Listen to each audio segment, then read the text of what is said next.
So there was video of Andrew Berry and Kevin Stefanski, their reaction, if you will, when the Shedeur Sanders pick was announced.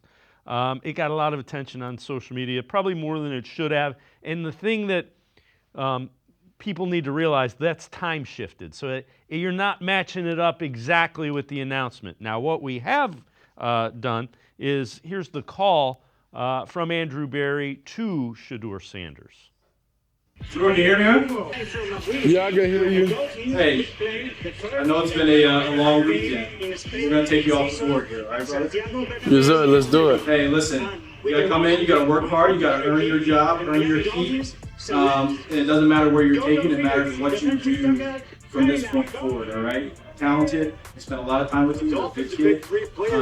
Let's get ready to go to work and improve what we pass on well. All right? Yes, sir. Thank you. All right, I got a coach here right now.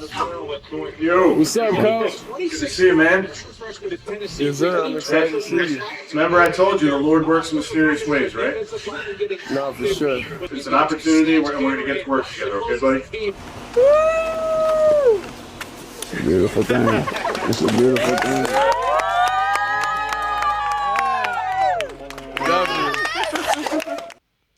And again, Casey, you hear a lot of things. So Jimmy Haslam forced him. I believe this guy is too good to pass up at this round. Now the slide, it might have been because, he kind of did some things that surefire top 5 picks do. I'm not going to work out at the Shrine Game. I'm not working out at the Combine. I want to go here, here, and here. Those are things that you can't do unless you're one of those top 5 elite skills guys. Plenty of guys that have gone later in the draft that have gone on to have long NFL careers.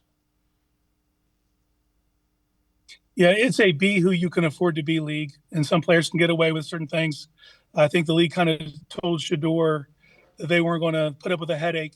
And it was a failed approach from Jump Street, even from Dion going back to November, dictating, saying he's going to decide where his son plays, and then to not work out at the Combine and to not play at the Shrine, all these missteps. And then you hear some noise about what was happening in these interviews, and it just rubs some people the wrong way. And even though I heard that the interview with the Browns went fine, but you just start to hear all these things from around the league, and then it becomes, that it was weighted. And then by the time he dropped as far as he did, that's worth the risk, at that pick. Because if he comes in and he is a headache, you can move on, and there's no pressure because he's a 5th round pick, as opposed to if you take the guy at number 2 overall, or if you trade back into the first for that guy, and that circus comes along with him, and then you have a problem on your hands because the draft equity sunk into him. So where the Browns got him, they can afford to move on if he's not about his business. I think he's going to be about his business, though. I think hopefully that slide was enough to humble him to the point where he understands, be seen, not heard. Put your head down, do the work, and put your best foot forward. And that starts at rookie minicamp. He's got to, before he can prove anything long term, he's got to prove that he deserves reps in front of Dylan Gabriel, a quarterback they took 50 spots ahead of him. So the work starts right away, and as long as that happens, I think he'll be just fine. Yeah, and again, young kid, he's a kid. That's what people don't realize. Bad, whomever, was it Dion, was it whomever, bad advice to a kid. Now, the thing is, and it's what Kevin Stefanski alluded to. Doesn't matter what happened before, it matters starting whenever you walk into this building, you're being judged. Yeah, and I think as long as he realizes he has a clean slate. Yeah. Come in and put your best foot forward, show that you're a leader of men, take control of the huddle, show that you are the things they need you to be a starting quarterback.